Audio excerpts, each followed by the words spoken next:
আসসালামু আলাইকুম everyone, welcome back to Himika's kitchen. আজকে শেয়ার করব নিমকির রেসিপি। তো এক ডো দিয়ে আমি দুইটা ডিজাইনের নিমকি আজকে আপনাদেরকে করে দেখাবো। আর এই নিমকি তো বড়দের সাথে সাথে বাচ্চাদেরও বেশ পছন্দের একটা খাবার, তাই একটু কষ্ট করে বাসায় স্বাস্থ্যকরভাবে এই নিমকিগুলো আমরা তৈরি করে নিতে পারি। আর 2 থেকে 3 সপ্তাহের জন্য সংরক্ষণ করেও কিন্তু রেখে খেতে পারি। তো চলুন শুরু করা যাক। একটা বোলে নিয়ে নিচ্ছি 2 কাপ পরিমাণ ময়দা বা অল পারপাস ফ্লাওয়ার। চিনি দিয়ে দিলাম হাফ চা চামচ পরিমাণ, লবণ 1 চা চামচ পরিমাণ। যেহেতু নিমকি একটু সল্টি ভাব হয়, তাই লবণের পরিমাণটা একটু বেশি দিতে হবে। আর কালিজিরা দিয়ে দিলাম 1 চা চামচ পরিমাণ, আর রান্নার তেল 2 টেবিল চামচ পরিমাণ। এবারে এই উপকরণগুলো একসাথে ভালোভাবে মেখে নিব। আর কিছুদিন আগে আমার চ্যানেলে আরেকটা নিমকির রেসিপি আমি শেয়ার করেছিলাম, সেটার মধ্যে আমি ডিটেলস দেখিয়েছি। তো সেই ভিডিওর লিঙ্কটা এই ভিডিওর নিচে ডিসক্রিপশন বক্সে দেওয়া থাকবে, আপনারা চাইলে দেখে নিতে পারবেন। তো সব মিশানো হয়ে যাওয়ার পরে আমি এতে নর্মাল তাপমাত্রার পানি অল্প অল্প করে দিয়ে একটা ডো তৈরি করে নিলাম। ডোটা খুব বেশি শক্তও হবে না, আবার খুব বেশি নরমও হবে না। এখন উপর থেকে একটু তেল মেখে নিলাম আর ঢেকে 15 মিনিটের জন্য একটা পাশে রেখে দিলাম। 15 মিনিট পরে ঢাকনা তুলে নিয়েছি আর ডোটাকে একটুখানি মেখে নিচ্ছি। 15 থেকে 20 সেকেন্ডের জন্য মেখে নিলেই হবে, খুব বেশি মাখার দরকার নেই। আমাদের ডোটা একদম রেডি নিমকি তৈরি করার জন্য। এখন এর থেকে আমি পর্যাপ্ত পরিমাণে বা পরিমাণ মতো একটু ডো নিয়ে নিলাম। এখন এটাকে গোল শেপ করে নিয়ে আমি একটা রুটি তৈরি করে নেব। একদম পাতলা একটা রুটি তৈরি করে নেব, তাই একটু বেলার সুবিধার জন্য আমি একটু শুকনা ময়দা ছিটিয়ে দিলাম। নর্মালি আমরা রুটি যেভাবে তৈরি করি সেভাবেই একটা রুটি তৈরি করে নিব। তো প্রথমেই আমি ফ্লাওয়ারের মতো শেপ করে যে নিমকিটা তৈরি করব সেটা করে দেখাচ্ছি। তো তার জন্য আমি একটা কুকি কাটার নিয়েছি, তবে কুকি কাটার আপনাদের কাছে না থাকলে যে কোনো বয়ামের এরকম যে ক্যাপ আছে সেটা দিয়েও আপনারা রাউন্ড শেপ করে কেটে তারপরে এই নিমকিগুলো তৈরি করতে পারেন বা ডিজাইন করতে পারেন। তো কুকি কাটার দিয়ে আমি পুরোটা গোল শেপ করে কেটে নিলাম। আর গোল শেপে করার পরে যে এক্সট্রা অংশগুলো বের হলো সেগুলো চাইলে ছোট ছোট টুকরা করে তেলে ভেজে কিন্তু নিমকি হিসেবে খাওয়া যাবে। আবার চাইলে আবারও এটাকে গোল রুটি করে তারপরে কুকি কাটার দিয়ে কেটে ডিজাইন করে নিমকি তৈরি করা যাবে। তো আমি এগুলোকে আবারও ডিজাইন শেপের নিমকি করব, তার জন্য তুলে রেখে দিলাম। আর এখন কিভাবে আমি এই ফ্লাওয়ার শেপটা দিয়েছি সেটা আপনাদেরকে দেখিয়ে দিচ্ছি, আপনারা খেয়াল করেন তাহলেই বুঝতে পারবেন।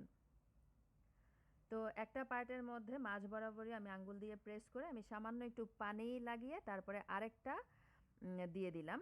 আরেকটা পিস দিয়েও মাঝ থেকে প্রেস করে উল্টা পাশ থেকেও একটু চেপে দিলাম। এই তো হয়ে গেল। কি সুন্দর দেখাচ্ছে দেখতে, তাই না? কিন্তু তৈরি করা কিন্তু একদমই ইজি। এইভাবে করে আমি সবগুলো নিমকি তৈরি করে নিব। তো তৈরি করা হয়ে গেছে, এখন এগুলোকে আমি তেলে ভেজে নিব। তার জন্য পর্যাপ্ত পরিমাণে তেল গরম করে নিয়েছিলাম। এখন চুলার আঁচটা মিডিয়ামের থেকে লোতে করে দিলাম। আর 3 থেকে 4 মিনিট সময় ধরে নিমকিগুলোকে উল্টে পাল্টে ভেজে নিতে হবে। একটু ভালো করে সময় নিয়ে ভেজে নিতে হবে, না হলে কিন্তু উপর থেকে কালার চলে আসবে, ভালোভাবে ভাজা হবে না আর ক্রিস্পিও থাকবে না। তো এই তো দেখতে পাচ্ছেন 4 মিনিটের মতো আমি এগুলো ভেজে নিয়েছি, সুন্দর কালার চলে এসেছে। এখন এগুলোকে তুলে নিচ্ছি একটা টিস্যুর উপরে।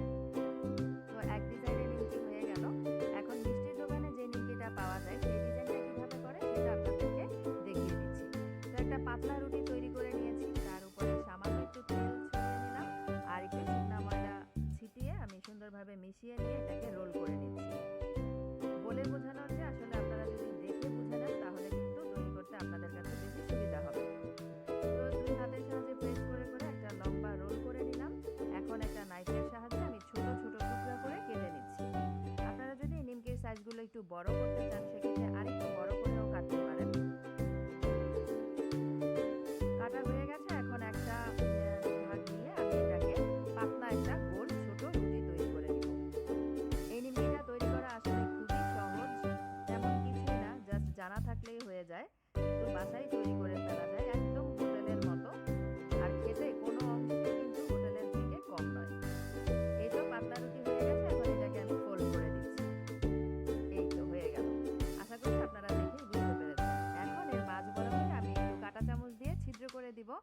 এতে করে তেলে দেওয়ার পরে নিমকির ভাঁজটা খুলেও যাবে না আর অনেক বেশি ফুলেও উঠবে না। কারণ এই নিমকিগুলো কিন্তু অনেক বেশি ফুলে থাকে না, হালকা হালকা ফুলে থাকে, তাহলেই কিন্তু দেখতে ভালো লাগে আর খেতেও বেশি ভালো লাগে। তো তো নিমকি আমি তৈরি করে নিয়েছি। এখন একইভাবে ডুবো তেলের মধ্যে ভেজে নিব। আর এই নিমকিগুলো ভাজতে সময় একটু বেশি লাগবে, কারণ এই নিমকিগুলোর একটু কয়েকটা ভাঁজ দেওয়া আর সাইজেও বড়, সেই কারণে 5 মিনিটের মতো সময় নিয়ে এই নিমকিগুলোকে আমি ভেজে নিব। এতে করে অনেক দিন পর্যন্ত ক্রিস্পি থাকবে, আর সুন্দরভাবে ভাজা হলে কিন্তু খেতেও ভালো লাগবে। ক্রিস্পি না হলে কিন্তু খেতে ভালো লাগবে না। তো চুলার আঁচটা মিডিয়ামের থেকে লো করে দিয়ে আমি উল্টে পাল্টে নিমকিগুলোকে ভেজে নিচ্ছি। যখন সুন্দরভাবে দুই পাশে গোল্ডেন ব্রাউন কালার চলে আসবে তখন চুলা থেকে নামিয়ে নিব, আর পুরোপুরি ঠান্ডা করে এগুলো এয়ারটাইট বয়ামে ভরে আমি সংরক্ষণ করব। ভালো এয়ারটাইট বয়ামে রাখলে কিন্তু 3 সপ্তাহের মতো এগুলো ক্রিস্পি থাকবে আর কোনো ধরনের তেলের গন্ধও হবে না। তো এই তো হয়ে গেল এক ডো থেকে আমার 2 রকমের নিমকি তৈরি। আশা করছি ভালো লেগেছে এবং সহজ লেগেছে। চেষ্টা করবেন নিমকিগুলো তৈরি করার সাথে সাথে তেলে দিয়ে ভেজে ফেলতে। আর যদি মনে করেন যে ভাজতে একটু দেরি হবে, তাহলে অবশ্যই উপর থেকে একটা ভিজা টাওয়াল ভিজা কাপড় দিয়ে ঢেকে রাখতে হবে, তাহলে আর উপর থেকে ড্রাই হয়ে যাবে না আর পারফেক্টভাবে নিমকি তৈরি করে নিতে পারবেন। বিদায় নেওয়ার আগে ছোট্ট একটা রিকোয়েস্ট, প্লিজ আমার চ্যানেলটাকে সাবস্ক্রাইব করবেন। আর সবাই ভালো খাবেন, ভালো থাকবেন। আজকে এ পর্যন্তই। আল্লাহ হাফেজ।